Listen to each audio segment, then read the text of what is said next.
Hello everyone and welcome back to another Wuthering Waves video. As people get further in the game, I'm sure some are starting to equip and upgrade their teams. With that, I want to help people avoid some of the mistakes I've made, as well as offer some tips and tricks I've learned throughout my play about how to be efficient with your time and materials. I'll be covering upgrade options for characters, their weapons, echoes, with a large emphasis on echoes since the other two are pretty straightforward. Keep in mind that I'm mostly free to play, so I'll be sharing more efficiency focused options, but you can definitely be more liberal with your materials if your wallet isn't as empty as mine. With that being said, let's jump straight into it. Resonator or character progression in WuWa is pretty simple. You gain stats as you level and ascend, and each ascension unlocks more levels of your fortes. Every character has different priorities for forte levels, but I recommend getting everything minus your outro skill to level 3 first, since the material costs are fairly low early on. Materials to upgrade and ascend your characters come from simulation and boss challenges respectively. Some of the upgrade materials can be bought from the NPCs in Jinzhou City. The pharmacist sells flowers needed for character ascension, and the blacksmith sells forte and weapon level up materials.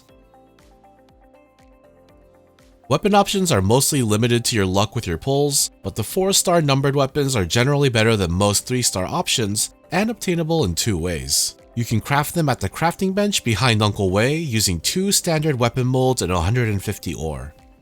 The weapon molds have a chance to drop when you collect your weekly rewards from the Bellborn Geocolone and Scar, and the ore can be collected in the overworld.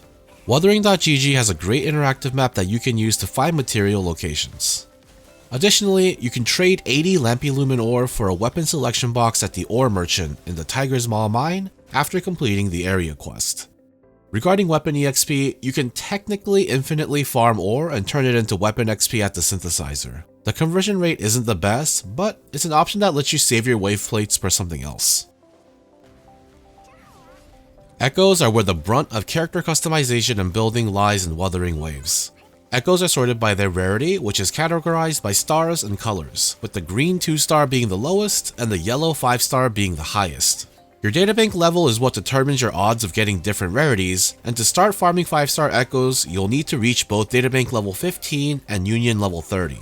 Personally, I recommend progressing your databank until at least level 17 before seriously grinding for 5-star echoes. Level 17 increases your chance for 5-star echoes from 30 to 50% chance and is the highest rate until you reach databank 19, which requires union level 40.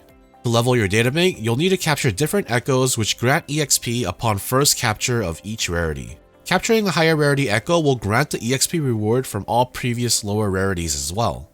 I recommend using the data merge option, which combines 5 echoes to grant you a random one.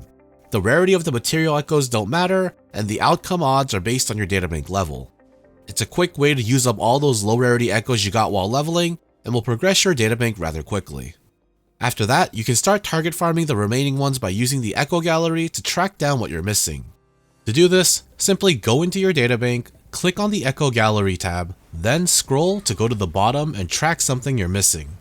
Next, click detect on the echo hunting screen and it'll mark one on your map and radar and continue to mark more as you defeat them. If you've caught a 4-star echo of every type and you're still short on databank EXP to reach level 15, you can get more EXP by collecting the stage rewards granted from completing milestones in the guidebook. To reduce the fatigue of the lower 20% base capture chance, WuWa has a pity system that grants you a guaranteed echo drop depending on the cost. For 4 cost echoes, you'll get a guaranteed drop after failing to capture one, meaning you'll always get one after every 2 kills minimum. For 3 costs, the pity is 4, and for 1 cost, the pity is around 8. Additionally, if you ever spot a mob with this yellow and white misty aura on their body, this also signifies a guaranteed echo drop on kill. Echoes are individual drops, so you can farm them freely in co-op with teammates without concern, which means you can farm as much as you have time and friends.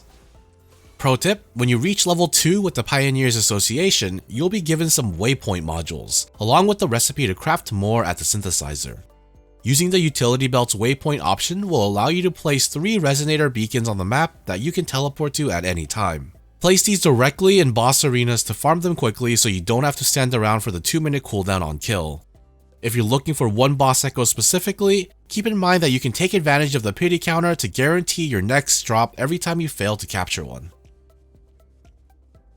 The first thing you'll have to decide when gearing your characters is which set you'll be equipping them with. Most main DPSers will use their respective elemental damage set, and sub DPSers will use Moonlit Clouds, although some can opt to use the elemental set as well.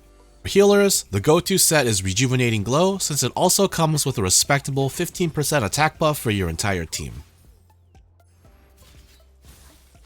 When people talk about main or primary stat, they're referring to the first line at the top of the echo. There are 3 different types of echoes broken down by the cost it takes to equip them: 4, 3, and 1. At the start, you have a 10 cost limit, but once you reach Databank level 9, that'll increase to 12. Each of the costs have their own pool of possible main stats. Here's a list of them along with the most commonly preferred ones for each cost. Keep in mind that there are exceptions, so make sure you do your own research for your character before investing. When leveling echoes, every 5 levels you're granted the ability to tune it for a substat. All echoes have the same pool for substats, as well as a range that you can get. Unlike Genshin or Star Rail, you cannot roll the same substat multiple times to increase the value, so what you see is what you get on the initial tune. Here's a list of the possible substats that can roll on any echo.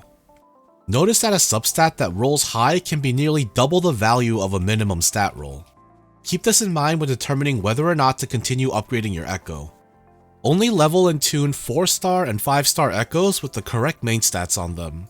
If you want to be extra conservative with your materials, you can limit to upgrading only 5 stars, though I suggest you consider tuning some 1-cost 4 stars since the rollable substat range on them is the same. You will be missing on a bit of main stat, but the EXP requirement to level a 4-star is lower, and purple tuners can't be used on 5 stars anyway. The power boost you get by leveling them will allow you to farm more quickly for your perfect 5-star echoes. So how far should you level your echoes? Personally, I take my 4-cost and 1-cost echoes to +5 and tune them once. If the stat is favorable, I continue leveling to the next breakpoint and tune again. If not, I'll move on to the next one. For 3 costs, I level them to +10 and tune twice to check the first 2 substats. If I get 1 to 2 good rolls, I'll continue upgrading and tuning it. You can also use upgraded and tuned echoes as EXP fodder for new ones, which will grant 75% of the EXP and 30% of the tuners used. The reason I only attempt to 1 tune on 4 costs and 1 costs is because 4 costs are relatively easy to farm because of the pity system, and 1 costs don't have a large pool of primary stats to roll from.